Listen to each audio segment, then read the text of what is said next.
hoy día, vamos hoy día a trabajar, yo creo que, bueno, tengo tres acá, pero yo creo que nos vamos a quedar solo con uno de los modelos, probablemente nos dé tiempo para conversar. Estos son los modelos de intervención que hay, o las escuelas que también uno conoce como escuelas de psicología. Y bueno, o corrientes, ¿cierto? Nos encontramos como corrientes o como escuelas en psicología. La psicología, aunque usted no lo crea, es una ciencia muy joven, pero a pesar de su corta trayectoria, le ha dado tiempo a crear varias corrientes psicológicas, de las cuales hoy le voy a contar algunas, que establecen el modo en que se investiga, los conceptos y métodos que se utilizan para trabajar y el objetivo que se persigue. Dentro de la escuela, yo creo que hay algunas que ustedes pueden haber conocido. Está el psicoanálisis, el conductismo, la Gestalt, el humanismo, el cognitivismo, el sistémico y hay otras más.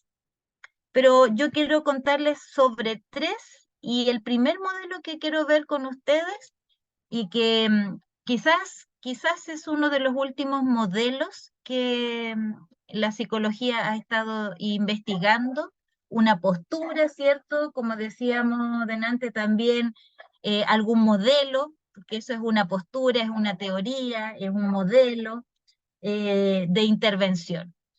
Y el modelo sistémico trabaja con la familia en sí. Si bien es cierto, una persona puede estar pasando alguna situación en particular, no toma a la persona individualmente, sino que toma al sistema. Y aquí vamos a ir leyendo un poquito y luego después vamos a ir conversando lámina por lámina si es necesario, ¿ya?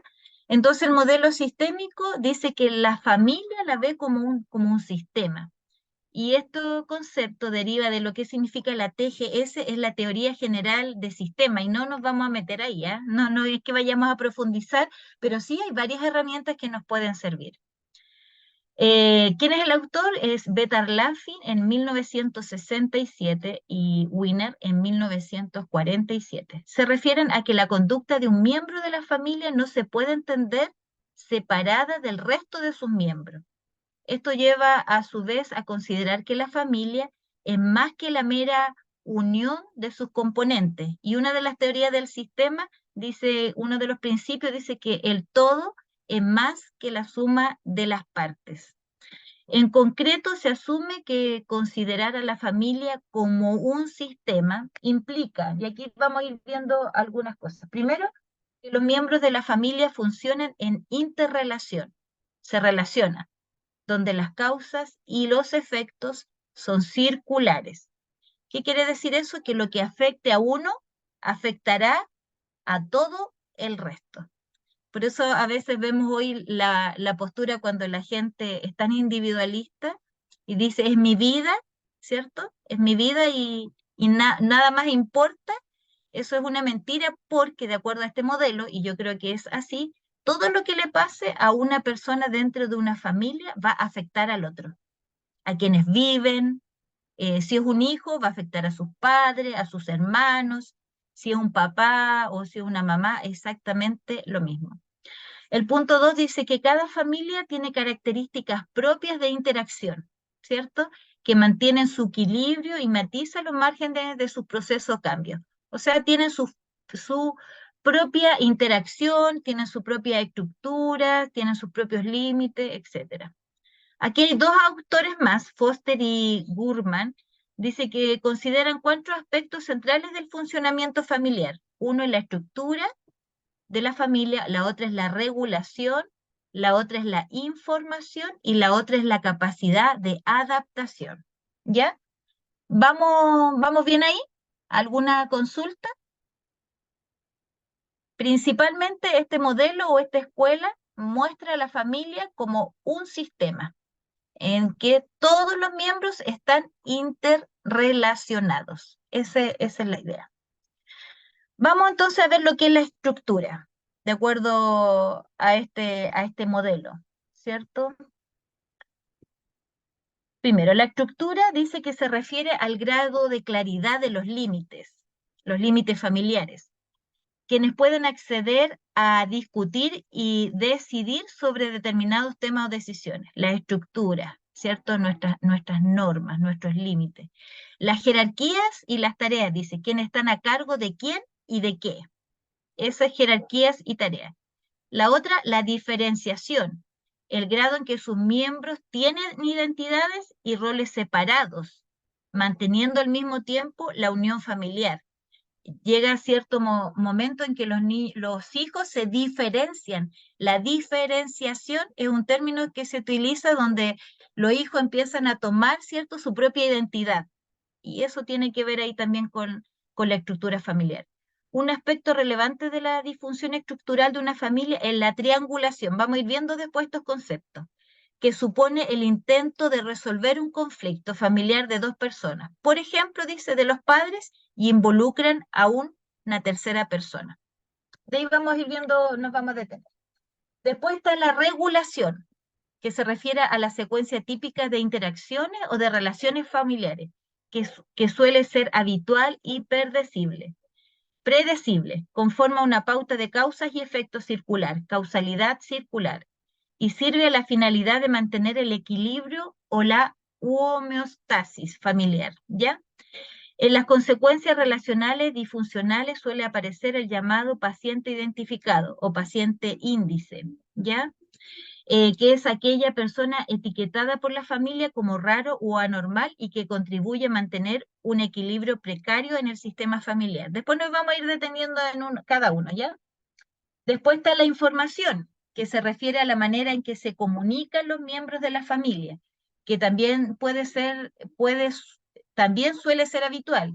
Aspectos disfuncionales de esta comunicación son los fenómenos de doble vínculo, ahí vamos a detenernos qué es el doble vínculo, descrito anteriormente, la escalada asimétrica, que se refiere al aumento de la frecuencia o intensidad de la comunicación, por ejemplo, pautas de discusión de la pareja, donde cada uno culpa al otro y vuelven a empezar. ¿Ya? ¿Ves? Son un sistema. Entonces es circular. Y la complementariedad, donde cada persona en la relación toma roles que se complementan. Por ejemplo, el padre negligente y niño desobediente. Padre autoritario y rígidos. Y niño sumiso. Y el otro es la capacidad de adaptación, que se refiere a la capacidad de la familia para manejar las crisis o retos a su estabilidad a lo largo del ciclo vital. Por ejemplo, escolarización de los niños, casamiento de los hijos, muerte de un cónyuge. Ahí también vamos a ver acerca de las etapas del ciclo familiar. Cuando una familia tiene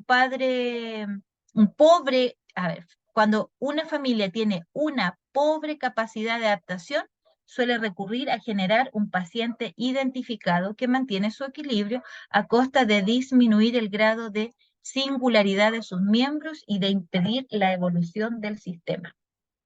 Ahí voy a dejar de compartir. ¿Entendieron algo o no se entendió nada? Bueno, ahí vamos a ir lámina por lámina. Lo primero es entender que esta escuela o este modelo o ¿cierto? Este modelo de intervención o teoría, ¿cierto? Ve a la familia como un sistema. Entonces, cuando, por ejemplo, en los colegios lo abordan de esa manera. Cuando a un niño le pasa algo, no lo tratan solamente. ¿A quién llama? A los padres, ¿cierto? Y empiezan a ver qué está sucediendo en el hogar. ¿Por qué los hijos están presentando cierto comportamiento en el colegio? Por ejemplo, el tema del bullying, ¿cierto? Hay que ir a investigar a la familia. ¿Qué pasa en la familia? ¿Por qué los niños están siendo, ¿cierto?, tan agresores, ¿cierto? O violentando a otros compañeros. Y así, ven a la familia como un todo. Entonces no tratan a la persona aislada. Los psicólogos, por lo general, pueden utilizar este modelo, ¿ya? Pero pueden haber otros psicólogos que sean humanistas y tratan a la persona, solo a la persona, y no a la familia completa. O a veces viceversa. Al momento de tratar a alguna persona, toman un poquito de lo que es el conductismo, ya que eso también ayuda mucho al cambio de la conducta, y también abordan a la familia como sistema. O sea, podría ser que el modelo que ellos utilicen sea un modelo sistémico conductista, ¿ya? Que tiene que ver con el manejo del comportamiento. Ahí vamos a ver eso otro, pero yo estoy mostrándole la mezcla que se da entre la escuela. Otro puede ser sistema cognitivo, sistémico cognitivo. ¿Qué quiere decir? Que ve a la persona, pero ve el pensamiento de la persona, ¿ya? Porque ese es otro modelo, que este aborda la familia como sistema, hay otros que ven el comportamiento de la persona y hay otros que ven, ¿cierto?, también la forma de pensar. Y ahí está el modelo cognitivista. Exactamente. Pero mire, yo quiero que vayamos viendo uno por uno, porque este modelo, que no lo vamos a acabar, siempre decimos que si se los presentamos aquí a ustedes para que ustedes puedan seguir, ¿cierto? Buscando, interiorizándose sobre la materia, sobre los temas que estamos tratando. Este es muy interesante, de verdad que es muy interesante ver a la familia. Y si nosotros vamos a lo bíblico, podemos ver que el Señor trabaja como la familia de alguna manera como un todo, siempre los padres siendo responsables de los hijos y estar transmitiendo, ¿cierto? Y ahí se da esa secuencia cuando dice, no provoquéis a ir a vuestros hijos, ¿cierto? Enfocando así, y después dice, pero hijos, honrar también a sus padres. ¿Se dan cuenta que se va dando como un todo, como un círculo? Pero vamos viendo lo que estoy acá compartiendo y vamos viendo, vamos a tomándonos de una, ¿ya? Yo creo que la primera se entendió muy bien, ¿cierto? De que se trabaja con la familia como un sistema y que las familias funcionan y se relacionan, ¿cierto? Son estas relaciones que se dan al interior de la familia. Por ejemplo, ¿qué tipo de relaciones vemos al interior de la familia? Se dan hartos cruces de relaciones. Por ejemplo, dentro están las relaciones entre esposo y esposa, ¿cierto? Están las relaciones filiales, padre-hijo, o relaciones entre hermanos. ¿Se dan cuenta que se van cruzando las relaciones? Todas esas relaciones se dan dentro de un mismo sistema. Entonces, por eso dice que las familias funcionan en interrelaciones, ¿ya? Padres e hijos, hermanos, esposos, etcétera, etcétera. Y bueno, si es que hay otra persona viviendo con la familia, ¿cierto? Familiares, abuelos, tíos, primos, etcétera. Sí, ahí podríamos abordar también los tipos de familia. Estamos hablando solamente de una familia nuclear, no de una familia extendida, ¿ya?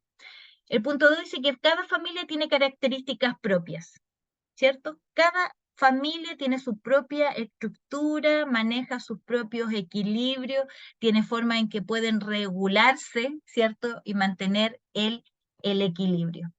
Pero después estos doctores dicen que considera 4 aspectos centrales del funcionamiento familiar. Bueno, y aquí vamos viendo uno por uno. Uno es la estructura, ¿ya?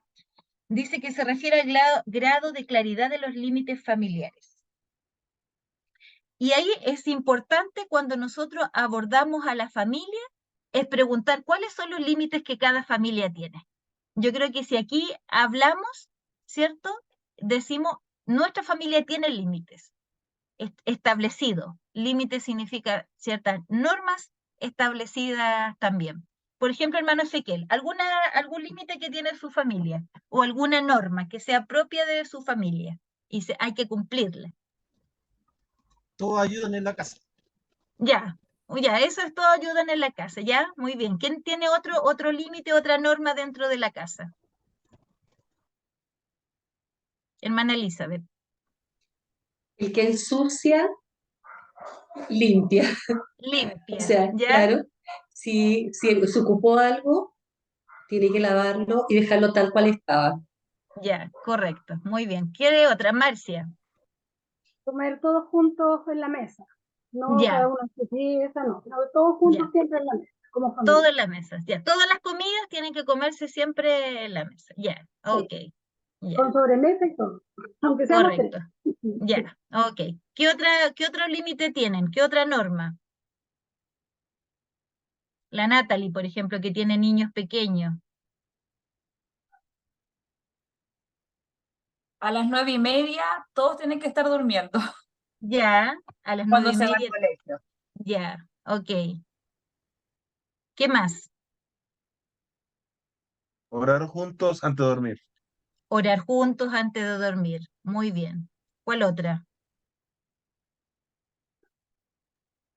El uso de los espacios o el uso de las pertenencias de cada uno también estaría considerado aquí.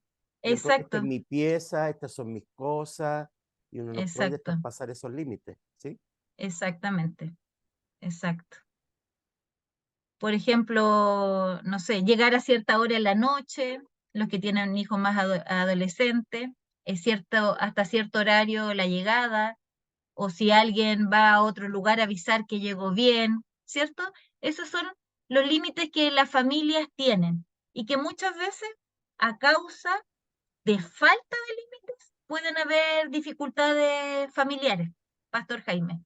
Sí, y a veces en las consejerías, cuando llegan dos, un matrimonio, una pareja que están en una situación de quebrantamiento, de fractura, Ujú, uno muchas veces les tiene que indicar que parte de esto de mantener las cosas tranquilas, en paz, es que reconozcan esos límites. Por ejemplo, yo salí del trabajo y me invitaron a pasarme a otro lado, o pasé a ver a mi mamá, o pasé a visitar a un amigo, pero en la casa acostumbran a que yo llegue a cierta hora después del trabajo.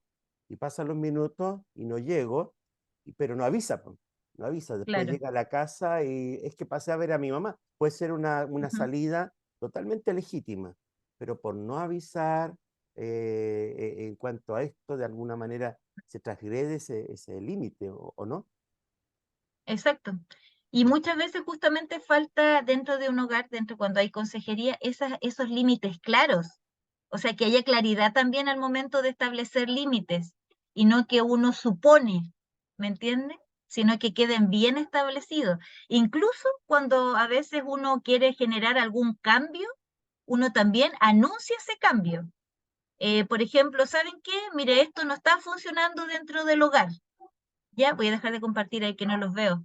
Esto no está funcionando del hogar, así que tenemos que generar cambios, porque como no estamos desenvolviendo, o las tareas, como decía la hermana Elizabeth, no están funcionando. Entonces lo conversamos y estructuramos nuevos límites o nuevas normas, pero hay que anunciarlas, hay que decirlas, y hay que generarlas y no suponerlas. Y de verdad, créanme que a veces no hay límites claros en el hogar y eso genera mucha dificultad al momento de relacionarse. Otra cosa que también es importante, ya que estamos hablando de los límites, la importancia de los límites de los niños. Al tiro, pastor. ¿Saben por qué es tan importante tener límites y normas y reglas para los niños? Porque aunque uno no lo crea, ese tipo de cosas genera seguridad en los niños. Ellos se rebelan frente a las normas y a los límites, pero al contrario, los niños necesitan esa estructura porque de alguna manera esos límites te contienen, ¿me entiendes? Te contienen esos límites y eso te da seguridad, te da seguridad. Entonces, cuando no hay límite establecido, como que si el papá o la mamá o aquellas personas que están a cargo de ellos no los delimitan, ellos qué hacen, no saben hacia dónde pueden moverse, si es seguro para allá o para acá, ¿me entienden? Por eso los límites, las normas son tan importantes y hay que considerarlas. Es curioso, los niños se rebelan frente a las normas, pero en los niños genera seguridad, genera seguridad. Pastor, ¿qué iba a decir usted? Sí, estaba pensando en la complicación que resulta que cuando hay límites, por ejemplo, la pareja puso límites a los hijos o en la estructura familiar completa, uno de los dos puede desautorizar al otro en pasar a llevar esos límites. O sea, nos pusimos de acuerdo y frente a los hijos pasa frecuentemente la desautorización. Uno castiga y el otro levanta el castigo. Uno dice que así lo vamos a hacer y el otro ya no importa, hagámoslo. Entonces esa desautorización me imagino que viene Claro, a romper eso que estamos viendo ahora, que es la estructura. claro, exactamente. Y ahí, cuando usted habla de castigos, ya estaba hablando de otro modelo. Estamos hablando del modelo conductista. ¿ya? Porque ahí está el tema de la recompensa y el tema del castigo también. Ese es otro modelo, por eso a veces estos modelos se pueden ir mezclando y aunque digan, no, nosotros no utilizamos nada de eso, uno se va dando cuenta que sí los utiliza, po. Sí están implícitamente en nuestra vida y sí lo consideramos como son los límites y como son las normas. Así que esa parte es muy, muy importante. No sé si alguien quiere agregar algo más antes de ir al siguiente, a lo siguiente que venía a continuación en el texto, que tienen que ver con las jerarquías, las tareas, jerarquías y tareas. ¿Quién está a cargo de quién y de qué? Que ahí tiene mucho que ver, que también deben quedar bien establecidos, ¿cierto? Lo que son las jerarquías y las tareas, los roles dentro de la familia. Eh, Hoy en día los hijos mandan a los papás y esa manipulación, porque de verdad hay manipulación, a veces hay manipulaciones de ambas partes, hay manipulación de los hijos hacia los padres, a veces inconscientemente, porque son pequeños, pero igual están manipulando, y otras veces desde los grandes hacia los pequeños, o sea, se da en ambas direcciones. Pero sí es importante quiénes son los padres, definir el tema de los roles, o sea, quiénes son los hijos y quiénes son los papás. No sé si a ustedes les ha tocado ver justamente esa poca claridad a veces en la familia y en las estructuras familiares,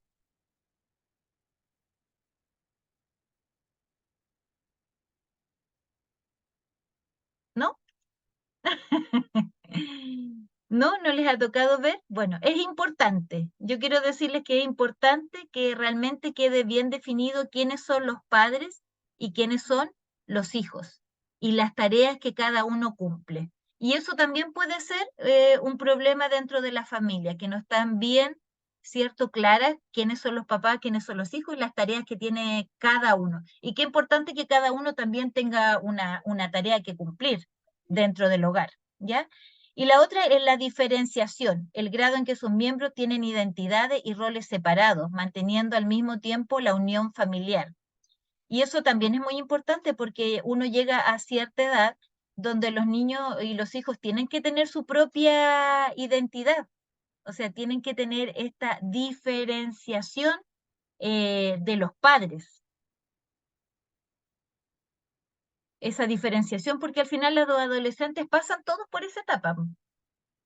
Se revelan primero a toda la estructura, todo lo que nosotros hemos mencionado anteriormente. Se revelan a los límites, se revelan a las normas, se revelan a la jerarquía probablemente porque están en ese proceso de diferenciación.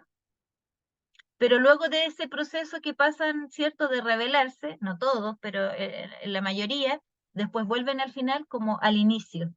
O sea, después de un buen tiempo, por eso dicen que los hijos a cierta edad critican a los padres, pero ya cuando ellos son adultos, ahí valoran, ¿cierto?, la sabiduría del padre. Pasan por todo ese círculo. Pastor. Estaba pensando, no sé si aquí aplica, me parece que sí, el tema de cuántos padres tratando de tener cercanía con sus hijos quieren ser como amigos de ellos y que yo soy Ujú, amigo de mis hijos, como que estamos a un mismo nivel como para querer generar esa ujú, confianza, ese acercamiento y no se ve esa diferencia de padre. Entonces, me da la impresión que ese ujú. modelo no estaría correcto, no sería saludable. Yo creo que la confianza con los hijos se puede ganar de otra manera que siendo amigos, porque habría que entender qué concepto tiene ese hijo por ser amigo o qué concepto tiene ese padre cuando se refiere a que yo soy amigo. Habla acerca de la amistad porque se comporta igual que su hijo y va a carretear junto con ellos, o sea, se pone al mismo nivel de los hijos o simplemente piensa que es amigo por la comunicación estrecha y abierta que puedan tener. Entonces, habría que definir eso también. Pero los padres son los padres y los hijos son los hijos. O sea, quien tiene que tener la claridad son los papás. No sé si algunas veces se han encontrado con tanta inseguridad Y a veces yo he visto esos roles cambiados, esos roles en que a veces los padres son tan enfermizos o tienen un problema de salud mental que al final el hijo toma un rol que no le corresponde y termina tomando el rol del padre y el hijo se convierte y está al cuidado del papá, cuando es un rol que no le corresponde. Claro, que la necesidad a lo mejor lo lleva a tomar esa responsabilidad, pero a tener claro que no es un rol que a él le corresponde. O, por ejemplo, otro rol, otra jerarquía, es que los niños más grandes, aunque se daba muy frecuentemente antes, están al cuidado de los más pequeños. ¿Se dan cuenta si esas dinámicas familiares son muy comunes? Y ahí es donde yo quiero que ustedes puedan compartir y contar alguna experiencia si les ha tocado vivir eso. Miren, otra cosa que pasa cuando se intercambian, ¿cierto? Esta jerarquía, y como yo les ponía el caso de un padre afectado por su salud mental, depresivo, por ejemplo, y tiene un hijo y el hijo asume esta responsabilidad que no le corresponde, al final toma un rol como de un adulto siendo un niño. Y claro, a lo mejor pasa ese proceso, pero a veces se ha visto también que cuando eso se da, los niños cuando son adultos, hay inseguridad a veces dentro de ellos también por tomar un rol que no les corresponde.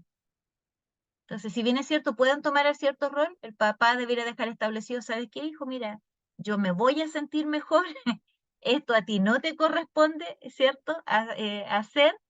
Hoy nos vemos en esta necesidad, de verdad yo necesito de ti, pero esto tiene que cambiar. Es como que de alguna manera uno verbalmente reafirma, ¿cierto?, el lugar que a cada uno le corresponde. Por salud mental, pastor. Perdona, no quiero tomarme el micrófono, hermanos, pero no puedo dejar de preguntar algo y por ejemplo, ahora me inquieta otra cosa. Este modelo sistémico que estamos viendo, ¿cuál es la intención? ¿Este modelo quiere instalar una, entre comillas, normalidad, una estructura que debe haberse en toda familia? ¿O este modelo sistémico pretende ayudarnos a identificar los distintos aspectos que tiene cada familia, aunque desde nuestro pensar o construcción nos parezca ese modelo equivocado? Eso es lo que quiero saber, si esto nos ayuda a identificar los distintos aspectos, aunque no sean saludables de una familia, o intenta que instalemos esta normalidad en una familia que nos parece que está caminando en otra dirección equivocada, por ejemplo. Bueno, este es una escuela, ¿cierto? O este es una corriente, ¿ya? Una corriente que dice que va a intervenir a la familia como un sistema. Un autor que ve a la familia como un sistema. Entonces, y en la antigüedad, la mayoría eran biólogos y también eran psicólogos y también eran filósofos. Entonces, ellos les hacía ver justamente a la familia como el sistema que funciona en el cuerpo o todos los otros sistemas que nosotros tenemos a nuestro alrededor. El cuerpo es un sistema, ¿cierto? El sistema solar, lunar y la estrella, de que el que salga el sol de día, ¿cierto? Y en la noche esté la luna, eso también es un sistema. El tema de la lluvia, ¿cierto? Cuando cae la lluvia y la tierra lo absorbe y después está la evaporación, la condensación y todo eso, y después vuelve a llover, ¿cierto? Eso también es un sistema. Entonces, estos autores, ¿cierto? Logran ver a la familia también como un sistema, que están sus miembros interrelacionados y lo que uno hace va afectando al otro. Entonces nos hace mirar también, ¿cierto?, a la familia y cómo funciona el sistema y sus partes al interior de este sistema. Cómo funciona la familia como sistema y cómo van funcionando estas partes.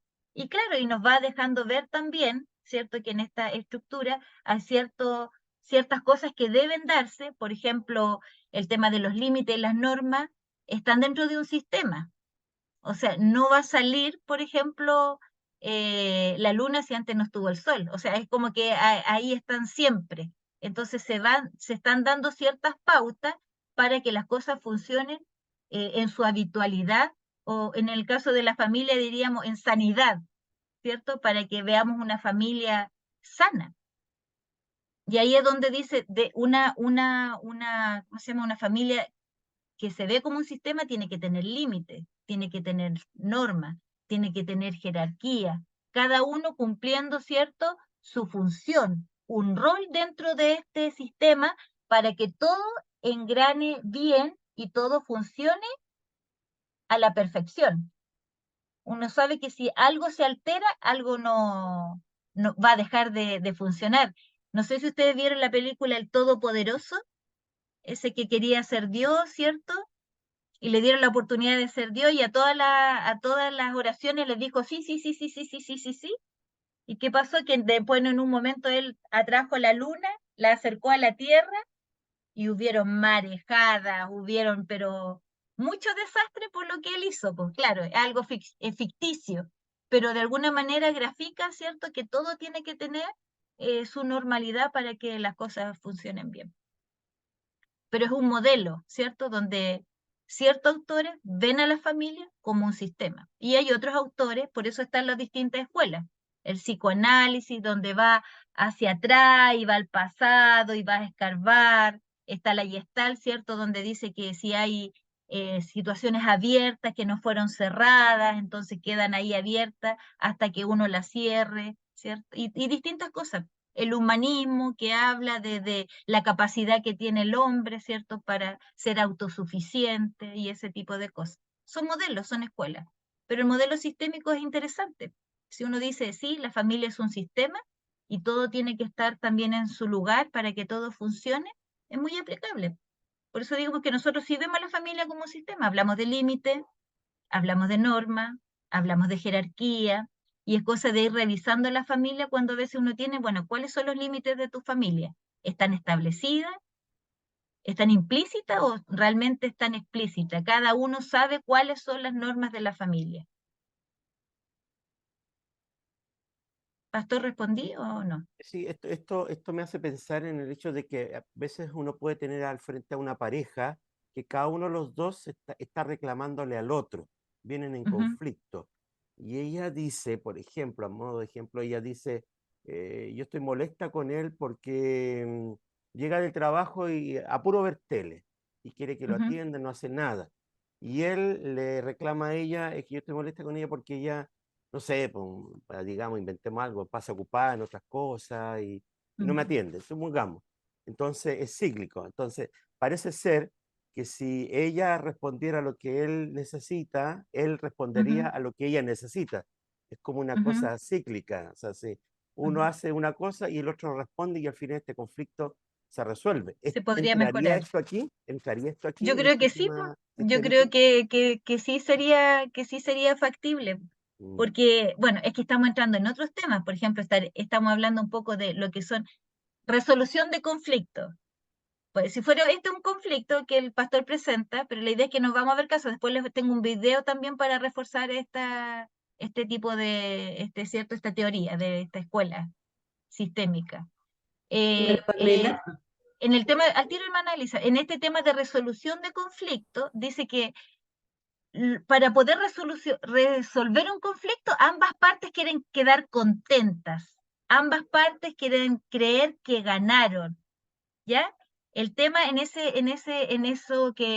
ejemplo, pastor, que usted da, es que uno siempre pierde, porque parece que uno solo es el que da y el otro no recibe. ¿Ya? Eso como que se da a veces en la familia, en las parejas, por ejemplo. Yo siempre doy, yo soy el que siempre me acuerdo de la fecha, yo siempre soy el que estoy atento, yo soy siempre el que digo palabras bonitas, pero no recibo nada, ¿me entiende? Pero no recibo nada. Y esa puede ser una situación problemática para una pareja. Pero en resolución de conflicto diría que la resolución es llegar a un acuerdo de tal manera que ambos quieren contentos, como que ambos ganaron y no sienta uno que uno siempre es el que pierde y el otro es que siempre cede.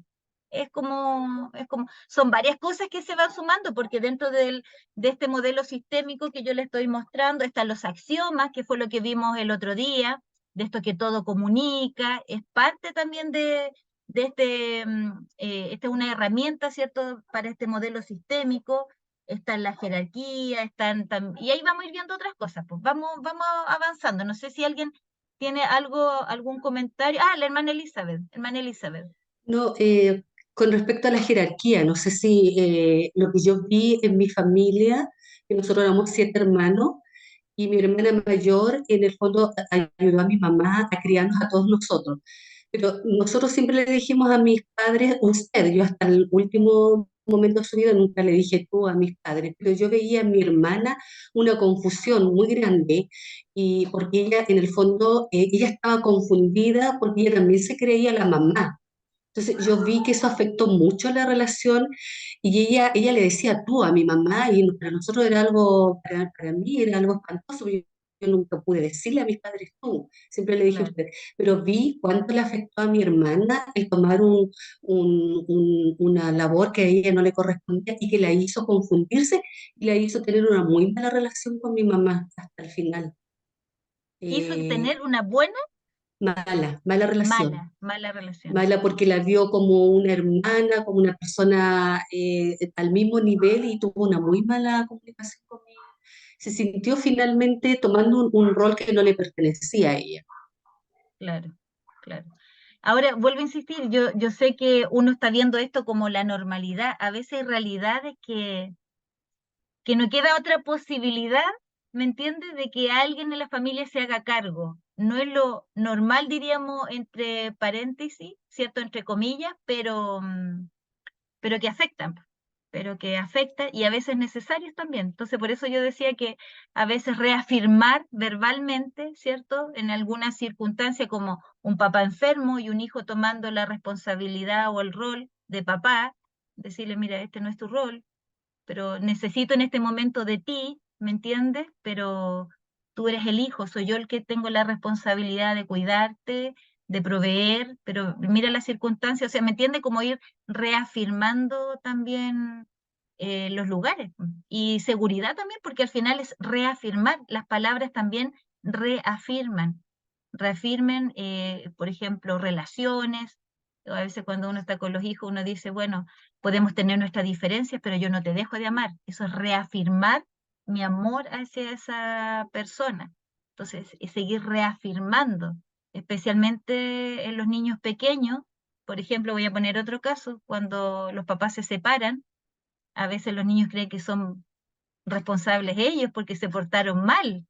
Entonces, y ahí vamos a ir viendo, como, al ver la familia como sistema, cómo estas cosas y estos pensamientos van afectando el sistema, po, y se van alojando en nuestro corazón y los vamos construyendo como una verdad cuando es una mentira. Cuando el otro día el pastor hablaba de las mentiras, a veces también ahí hay que tener cuidado también de eso, de esas mentiras que se van alojando en los niños, en los adolescentes, y que su rebeldía a veces por producto de esas mentiras que en algún momento llegaron a su vida y nunca se desmintieron, y ellos lo siguieron creyendo como una verdad.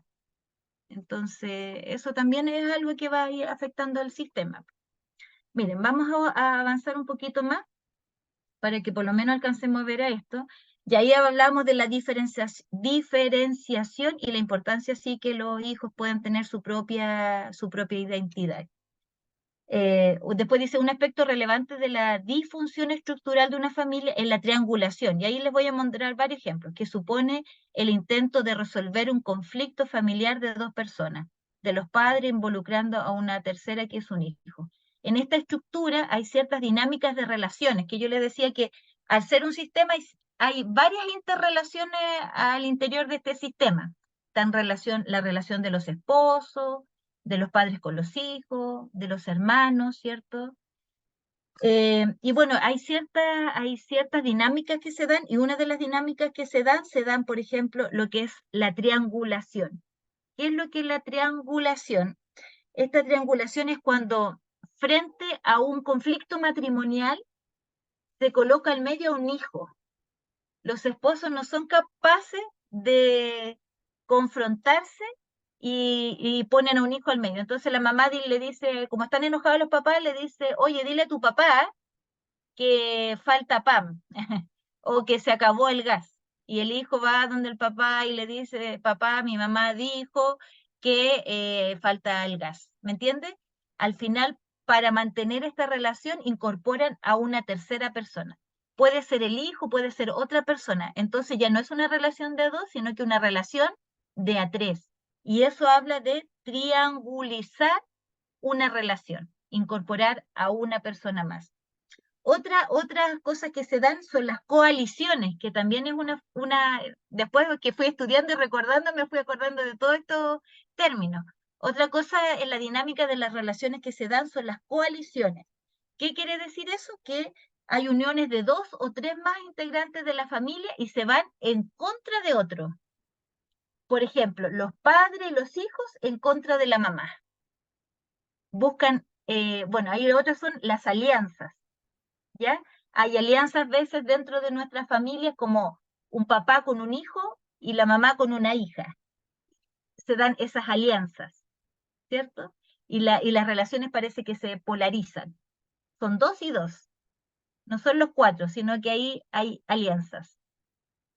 Y están estas coaliciones, como yo le digo, que a veces frente a una situación como que varios se reúnen y se van en contra de otra persona que está ahí afectando.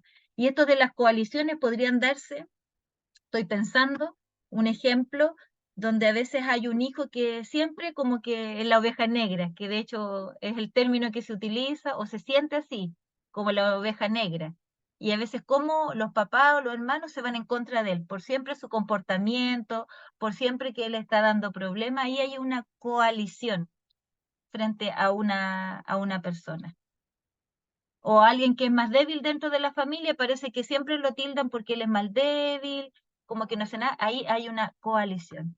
Y la triangulación que a veces se da. Y que claramente no son sanas. No es que sea algo positivo, no. Pero y uno puede ir viendo esta dinámica cuando está atendiendo a la familia. Incluso hasta como el otro día decíamos que todo comunica, si uno invitara a toda la familia, fijarse cómo se sientan, las posturas, si están bien juntos, si a veces dejan sillas al medio, si uno se sienta en un lado y el otro se sienta en el otro. Eso ya algo está diciendo. Si un hijo se sienta con el papá y el otro con la mamá, se dan cuenta que por eso es tan importante lo que es la observación. ¿Ya? Y ahí dieron varios ejemplos. Sigamos, Pastor. Veo su dedo aquí mientras comparto la Me pantalla. parece que un ejemplo de coalición sería en la Biblia, este Ya, modelo buen familiar ejemplo. que tenemos entre Rebeca y Sí, Jacob, y Isaac y esas serían Jacob. alianzas. Esas Esas serían serían alianzas, alianzas. una especie de Alianzas. coalición. Coalición sería la historia de José, que todos los hermanos en contra de otro hermano. Ya, Esa sería una coalición. ya. Pero el tema ya, de la alianza sería el caso que usted me comparte, ¿cierto? Donde un papá, ¿cierto? Se va con un hijo y la mamá con el otro hijo. Exactamente. Y a lo mejor otro ejemplo, no sé si hay algún ejemplo de triangulación en la Biblia. No recuerdo en este momento.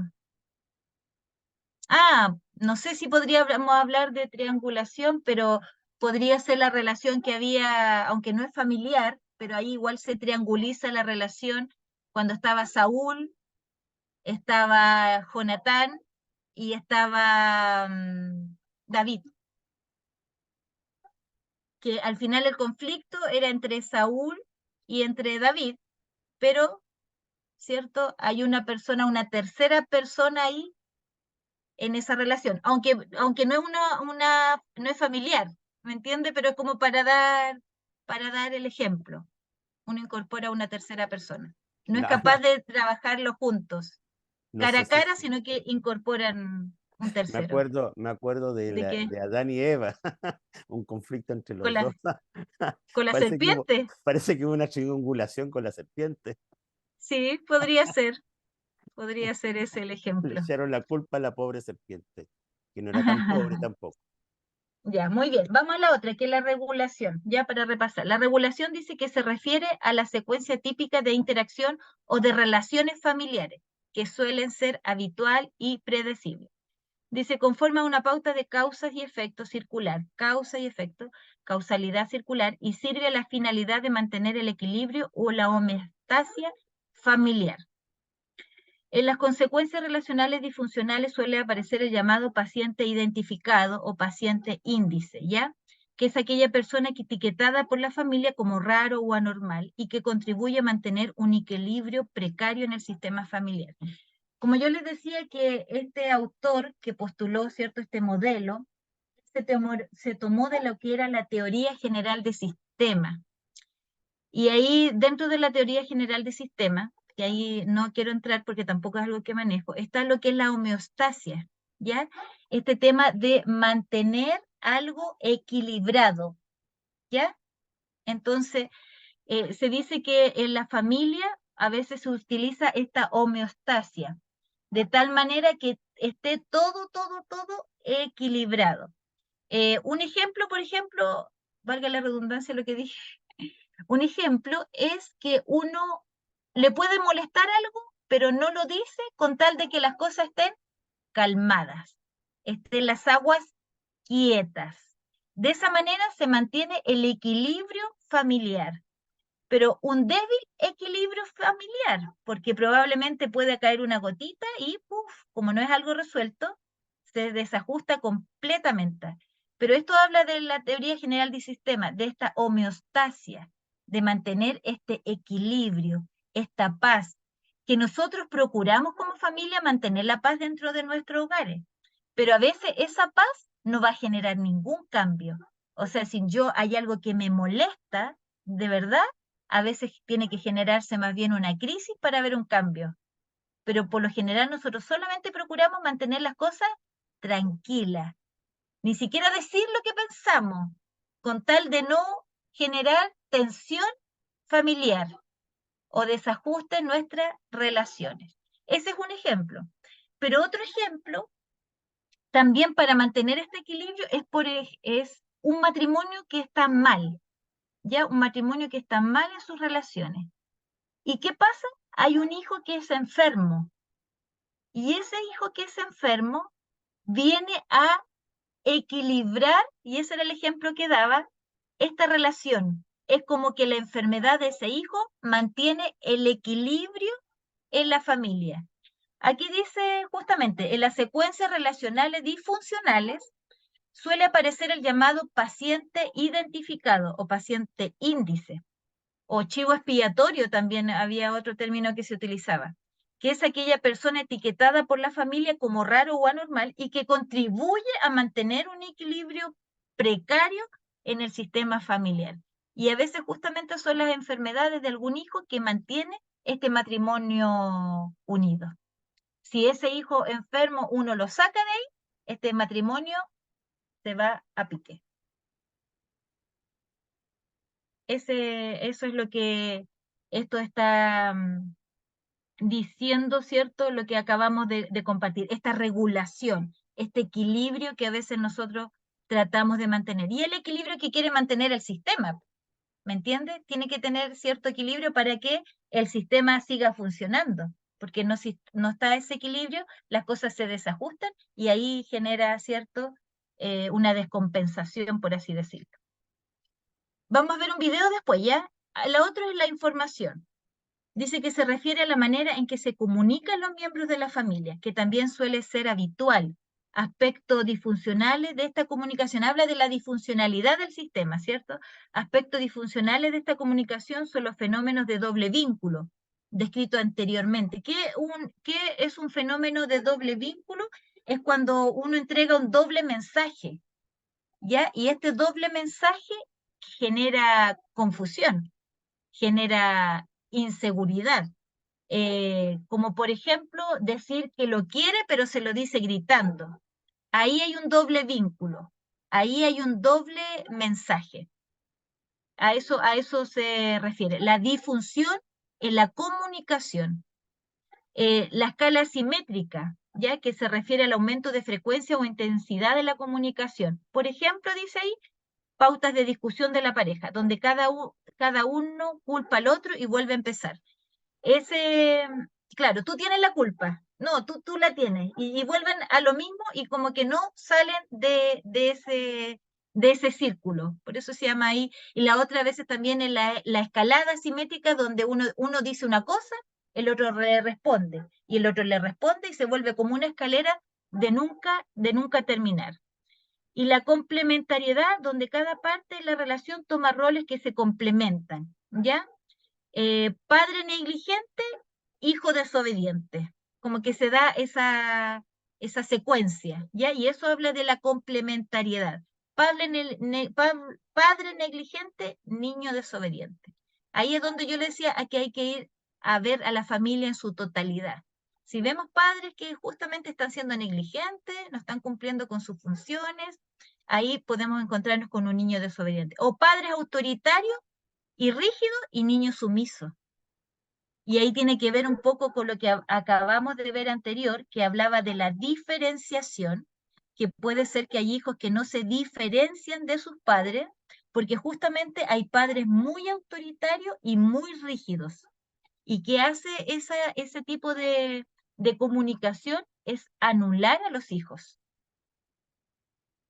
Si bien es cierto, tienen que haber normas y estructuras que decíamos en un principio que contienen a la familia, pero estas normas no pueden ser rígidas ni autoritarias, de tal manera de llegar a anular a ese hijo, sin tener la posibilidad de opinar, la posibilidad de expresarse y expresar sus sentimientos, sus ideas, y ahí estamos hablando de lo que son las habilidades sociales. Cuando hablábamos, ¿cierto?, de ser asertivos, de que tú tienes el derecho de comunicar tus pensamientos, tus ideas, ¿cierto? Pero si hay temor y hay un autoritarismo, y eso no va a permitir, ¿cierto?, una buena comunicación. Va a generar un niño muy sumiso y un niño que no va a lograr diferenciarse tampoco, que no se va a volver adulto, si al final los padres lo que tienen que hacer es entregar herramientas, capacidad para los hijos para reflexionar, para criticar ciertas posturas, ¿cierto? Esta autocrítica frente a la sociedad, y así ese tipo de cosas. Entonces, eso es lo que ahí está hablando, que también dentro del sistema se da y que genera ciertos conflictos. Padres negligentes, y hay otra dinámica, uno puede encontrar otros cuadros, ¿ya? ¿Alguien quiere hablar con respecto a la información que tiene que ver con lo que es las relaciones o la comunicación al interior de la familia? Las que están con las pantallas ahí apagaditas, ¿todo claro? Y acá tengo otro que es la capacidad de adaptación. Y se refiere a la capacidad de la familia para manejar la crisis o retos a su estabilidad a lo largo del ciclo vital. Y aquí encontramos, no sé si ustedes han escuchado, la etapa del ciclo familiar, ¿ya? Y ahí está mencionando algunos. Por ejemplo, la etapa del ciclo familiar habla primero, hay varias posturas, depende del autor. Habla que primero comienza con la formación del matrimonio, ¿ya? Esta es una primera parte del ciclo. Después habla del nacimiento de los hijos. Entonces ahí genera cierto quiebre en el matrimonio. Pero ¿qué dice esto? Es la forma en que nos adaptamos.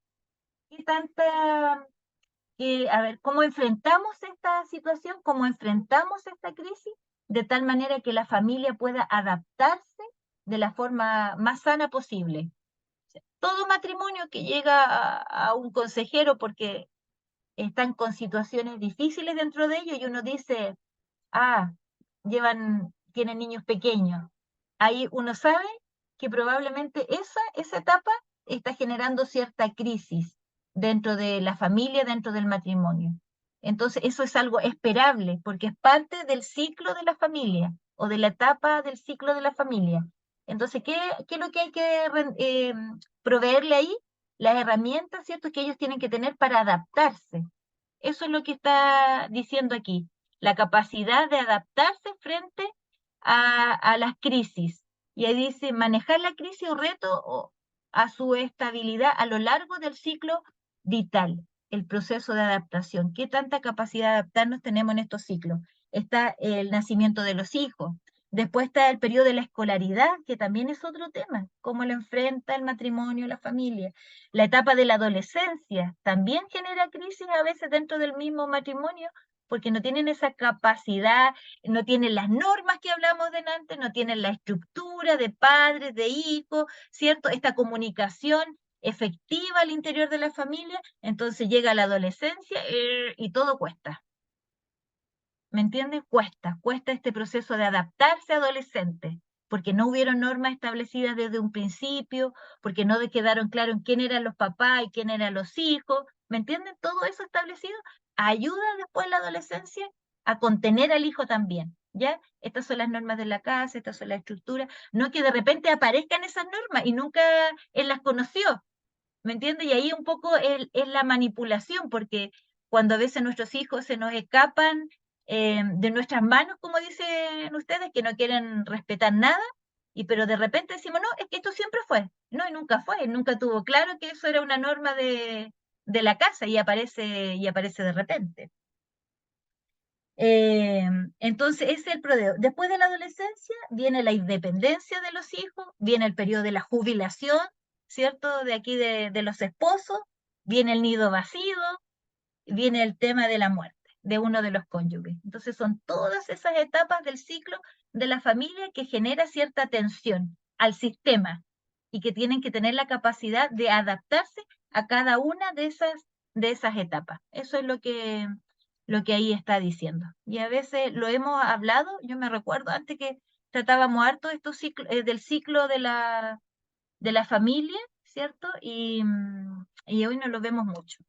Después dice, cuando una familia tiene una pobre capacidad de adaptación, suele recurrir a generar un paciente identificado que mantiene su equilibrio a costa de disminuir el grado de singularidad de sus miembros y de impedir la evolución del sistema. Esto que yo les decía de incorporar, ¿cierto?, una tercera persona y utilizarla para mantener el equilibrio en la enfermedad. No, es que tenemos que estar bien porque tu hermano está enfermo, ¿me entiendes? O el papá está enfermo, o la mamá está enferma. Entonces, esa es la justificación para mantener el equilibrio y nadie puede hacer nada porque la mamá está enferma. Entonces, esa es la persona que de alguna manera mantiene a todo el grupo familiar unido. Y a veces uno dice, mueren los progenitores y queda la escoba a veces en la familia. Parece que los papás eran lo único que sostenían, ¿cierto?, esta unidad familiar. Pero probablemente entre los hermanos no se podían ni ver, pero como el papá estaba enfermo, había que estar ahí. ¿Me entiendes? Y ahí eso mantiene el equilibrio en la familia. Bueno, y esto es el sistema, o sea, este modelo sistémico, ustedes pueden estudiar mucho más de esto, pero miren, yo tengo otras cosas aquí que son interesantes en ver y para que ustedes la consideren dentro del sistema, son las creencias que hay al interior de la familia, los mitos que hay al interior de la familia, los secretos que hay al interior de la familia, que también van afectando este sistema o a veces los mantiene juntos, ¿cierto? Pero manipuladamente la visión del mundo que tiene esa familia, el discurso que tiene esa familia, son cosas que uno podría tomar atención. ¿Cuál es el discurso de esta familia? ¿Cuáles son los mitos? ¿Qué se crea al interior de esta familia? ¿Cuáles son los secretos? La visión de mundo que tienen. Todas esas cosas van a ser importantes para poder ir entendiendo, ¿cierto? A veces el comportamiento de un niño, el comportamiento de un adolescente, o también las dificultades que pueda ir teniendo la pareja. Este es el todo del sistema, de todo lo que se ve involucrado dentro de un sistema. Y son hartas cosas como ustedes pueden ver y mucho más. ¿Alguna consulta, hermanos, antes de que vayamos a un video cortito ahí para que podamos entenderlo? Y nos vamos a quedar con esto nomás porque ya no nos va a dar tiempo para ver dos modelos más. Pastor. Estoy pensando en esta tema sociedad que nos ha ocurrido, no solamente aquí en Chile, sino que prácticamente en gran parte del mundo, el tema del movimiento migratorio. El movimiento migratorio significa que nos coloca al frente a seres humanos, personas, familias que vienen de otros países, ¿ya? Extranjeros, ¿ya? Y eso también en muchos casos conlleva estructuras familiares o sistemas familiares, me imagino, muy distintos a los nuestros, a los que estamos acostumbrados a ver en Chile, por ejemplo. y lo coloco acá porque me recuerdo cuando estuve haciéndole charla prematrimonial a una pareja de haitianos. Primero fue lo complicado de hacer una charla a hermanos haitianos donde la barrera del idioma es bastante fuerte, aunque hablaban algo de español, pero yo no hablo nada de creol. Así que todo era en español, por mi lado. Y segundo, fue el momento de tratar de entender cómo ellos están estructurados familiarmente o acostumbrados, o la cultura que los envuelve, y eso se vio de alguna manera graficado en lo que fue la ceremonia de matrimonio. Nunca me había tocado hacer una ceremonia tan distinta a lo habitual.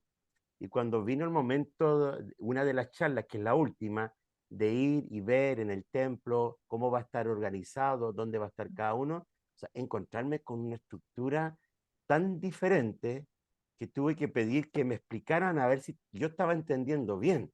Entonces, la ubicación de todos tenía un mensaje, la entrada de los novios, uno creía que la que venía entrando era la novia, tan de blanco, y la novia venía detrás. Entonces, algo totalmente distinto. Entonces, eso lo traspaso a la sala de la consejería, que en el tema migratorio creo que hay que tener ojo con eso, cuando nos toque tener al frente a una persona que viene de otro país, porque seguramente tiene otra estructura sistémica que une a estos miembros de la familia. Claro, otras culturas, otras culturas. Y que hay que ser respetuosos también con eso. O sea, no es que nosotros vayamos y vamos a imponer nuestra cultura. Hay cosas que son parte y son culturales nomás. Mientras no estén afectando el matrimonio, no estén afectando la familia, ¿cierto? Como otro tipo de cosas, pero eso es cultura. Una de las culturas que dicen que no cambian, porque yo creo que esta es información que va entrando al sistema. Se das cuenta que hay un sistema de una familia chilena, pero que los hijos empiezan a tener amistades, por ejemplo, con un venezolano, ya que están aquí. Entonces, esa relación que tienen con ese amigo es nueva información, pues. Nueva información en cuanto a comida, nueva información en cuanto a cultura, y que se van incorporando al final a nuestra familia. De alguna manera va entrando una nueva información a la familia, y esa nueva información va generando cambios, ¿ya? Pueden ser positivos o negativos, pero hay una entrada de información a este sistema, y ahí hay que tener también ojo, pues, que aporte y no que juegue en contra. Pero sin embargo, la familia musulmana, ellos son herméticos. Ellos, como decía la Paula que estuvo en el norte, ¿cierto? Ellos se mueven de una nación y se trasladan a otra, pero su cultura la siguen manteniendo. Ellos son herméticos, no dejan que nada entre a su sistema. Y ahí justamente que cuando entra una información adicional, puede generar una alteración en la homeostasis. Y eso era lo que hablábamos de esto del equilibrio. A veces uno podría también eso considerar, qué información nueva llegó al interior de la familia y que está generando este desequilibrio. Pero la familia musulmana es muy hermética. Ellos pueden irse a otro país, pero su cultura la llevan. Su forma de vida, su estructura, sus límites no la cambian. Su jerarquía no la cambian. Y son muy rígidos. Por eso ahí ciertamente cuando hay personas que han conocido a Jesús, hay muchos que han sido expulsados, ¿cierto? Desechados dentro de la familia y todo ese tipo de cosas. Muy bien, ¿hay alguna otra consulta para poder ir al video y con esto ir terminando, hermanos? Hermanos que están ahí con las cámaras apagadas. ¿Alguna consulta? ¿No? Ya, vamos a ir al video entonces.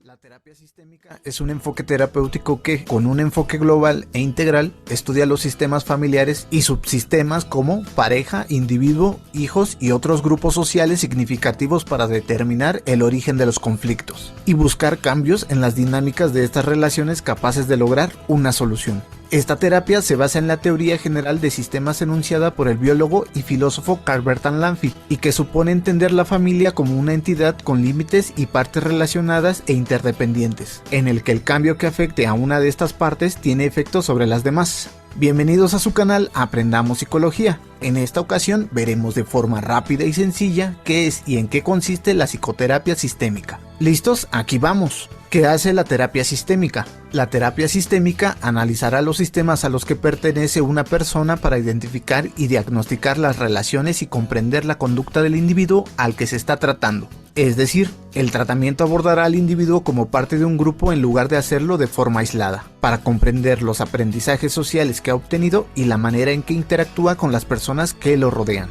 Cada familia establece unos mecanismos de funcionamiento concretos, unos límites, reglas y pautas que fijan la jerarquía que tiene cada uno de los miembros. Los problemas que pueden surgir en un sistema familiar derivan precisamente del conflicto entre los límites de sus miembros. Objetivos. El objetivo de la terapia familiar sistémica es determinar y comprender el tipo de sistema en que se encuentra la persona que acude al psicólogo para encontrar el origen de los problemas y motivar los cambios necesarios para su resolución. El terapeuta tratará de que los miembros de la familia modifiquen la manera en que interactúan para corregir esas desviaciones que están causando un desequilibrio. Esta terapia aboga por un cambio en la estructura del sistema más que en cambios a nivel individual que pueden no tener efecto sobre el conjunto de forma duradera. Si se logra que todos los miembros del sistema entiendan el origen de sus problemas y se comprometan a realizar cambios en su conducta, el resultado de la terapia será más favorable a largo plazo. El proceso terapéutico sistémico consta de 3 fases. Primera fase, la apertura. Dentro de la terapia sistémica se toma en cuenta como parte del proceso desde el primer contacto que se realiza con el terapeuta. Se le da el nombre de apertura porque es claramente aquello que inicia el proceso terapéutico que se inscribe en una historia que involucrará al grupo como al terapeuta. La forma más común de realizar esta apertura es mediante una llamada telefónica. Esta primera llamada es seguida por un primer encuentro, que significa para todos los involucrados una especie de cita ciegas. Para esta primera fase se establece el llamado contrato terapéutico entre todas las partes, y en el cual se establece lo que el grupo familiar desea alcanzar, posibles encuentros, horarios, honorarios y todo lo que sea necesario para formalizar la relación o sistema terapéutico. Segunda fase, el intermedio. En la primera parte del proceso terapéutico se culmina con el establecimiento de un contrato. Ahora procede la labor de entender lo que le sucede a la familia, qué es lo que le ha llevado a terapia. La evaluación y diagnóstico en esta fase se basa en la estructura del sistema familiar, que comprende al conjunto de individuos, sus interrelaciones, roles y reglas internas, igualmente en el funcionamiento de la misma, que incluye la comunicación y afectividad dentro del grupo familiar, los valores, mitos y rituales. Una vez realizado el diagnóstico familiar y llevado a cabo una hipótesis, se procede a implementar las técnicas terapéuticas. Cuestionamiento circular. Es una técnica que le permite al terapeuta reunir una gran cantidad de información útil en poco tiempo mediante las llamadas preguntas circulares, las cuales tienen una función específica y dan apertura a nuevos cuestionamientos. La silla vacía. Esta técnica es tomada del psicodrama, en la que se toma una silla en la cual se sienta de manera imaginaria a una persona, un sentimiento o una parte de sí mismo, lo cual permite externalizar lo que la persona está viviendo en sí misma o en la relación de alguien más. La varita mágica, una técnica que puede ser especial para las familias que acuden a consulta con niños pequeños. Luego de la presentación, en lugar de que el terapeuta se dirija a los padres, se puede dirigir a los niños entregándoles una varita mágica, con la cual pueden pedir 3 deseos sobre cosas que les gustaría que cambien en su familia. Tercera fase, el cierre. El final del proceso terapéutico claramente confronta a los integrantes del sistema a la problemática de la separación. Sin embargo, esta se vuelve algo necesario cuando las expectativas de los consultantes han sido respondidas. También existen otros motivos por los cuales se cierra un proceso, como la deserción de los pacientes, sea porque encontraron satisfacción desde la primera consulta o porque no encontraron lo que estaban buscando. Existen varias escuelas con enfoques distintos sobre cómo realizar este tipo de terapia, por lo que cada una utilizará unas u otras técnicas con más frecuencia. Si te gusta la información, apóyanos con un like, suscríbete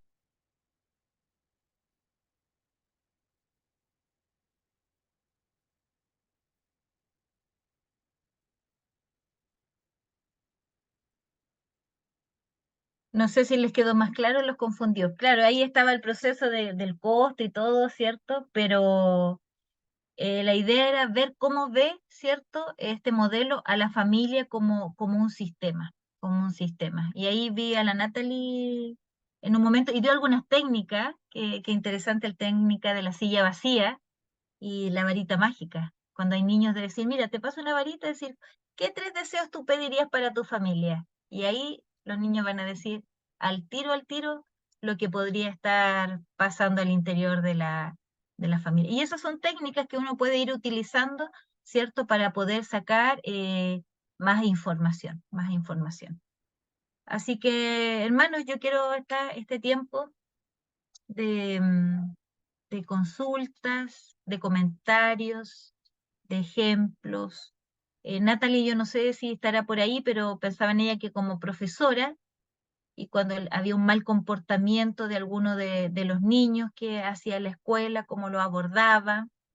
Este modelo sistémico lo empezaron a utilizar en medicina también, porque cuando llegaban los pacientes a alguna consulta por algún dolor de estómago, por dolores de cabeza, donde no encontraban ningún tipo de respuesta a través de los exámenes, era justamente hay que ir a escarbar más allá, qué pasa en la familia, cómo se está relacionando, qué dificultades tienen, y ese dolor de estómago y ese dolor de cabeza, ¿cierto? Se debía a una situación familiar y no física. Y ahí los médicos empezaron a utilizar este modelo sistémico y esta intervención en la medicina, ¿cierto? Abordando no solo al paciente, sino que a la familia también. Y no tiene que ver con psicología, o sea, cualquier médico de medicina general empezaba a indagar y ver que si era realmente algo físico o otro tipo de problemática. Natalie, ¿quieres comentar algo? Hola, es primero que el internet lo tengo súper malo, por eso como que Oh, prendo y apago la cámara porque estoy como re complicada con el internet. ya. Eh, Dentro de mi área, la verdad que es un modelo nuevo, no lo conocía. Yo ¿No? la verdad que ¿No lo conocía? Ah, soy de la vieja escuela, de la muy ya. vieja escuela. Me veo Cognitivo. joven, pero no soy Ah, tanto. No, lo que pasa es que, claro, mi área va más por el tema de, claro, el área cognitiva, cognitiva conductual, más conductual, el claro. conductismo, entonces, pero me parece, la verdad es que muy interesante, así que yo creo que Sí. me voy a entrar a investigar bastante porque bueno, uno siempre claramente en el colegio, cuando ve a las conductas, y no solo en el colegio, o sea, desde mi área, yo siempre veo si que hay algún niño que tiene alguna conducta, siempre digo, hay que ver qué está pasando en la casa.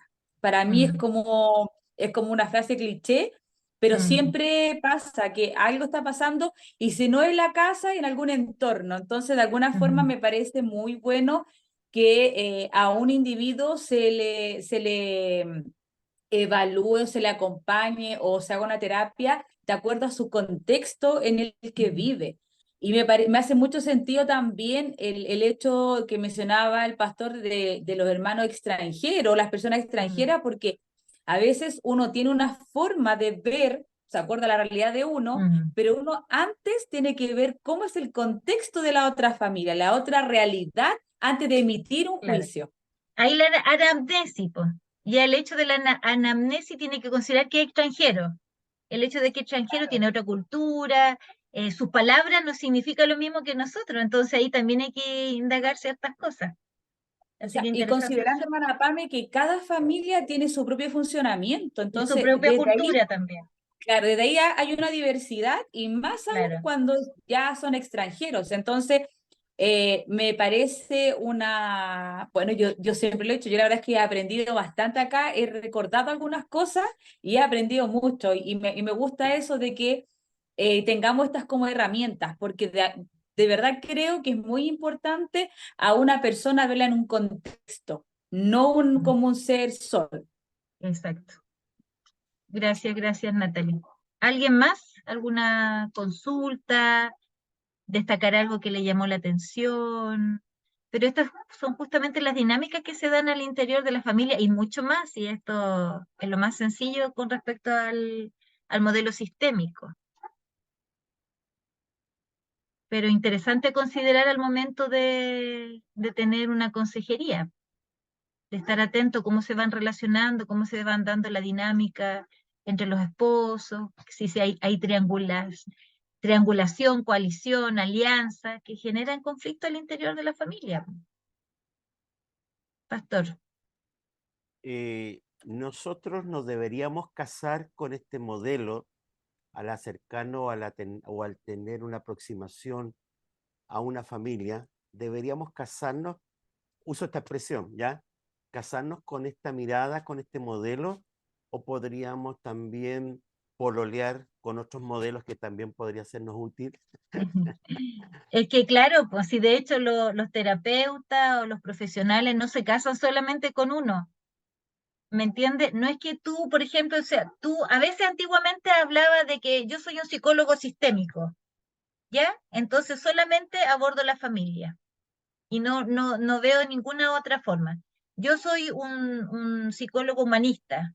Entonces, ¿cuál va a ser tu trabajo? Llevar a la persona a potenciarla, ¿cierto? Que le es capaz y hacia allá va a apuntar. Pero hoy en día no, es como que depende de la persona, es la necesidad y el modelo que tú tomas. Por ejemplo, si tú logras ver que es un tema familiar y que probablemente ahí está el problema, tú vas a abordar a la familia sistémicamente. Pero hay otras teorías que también tienen que ver con el pensamiento, ¿cierto? Modelo cognitivo, ¿ya?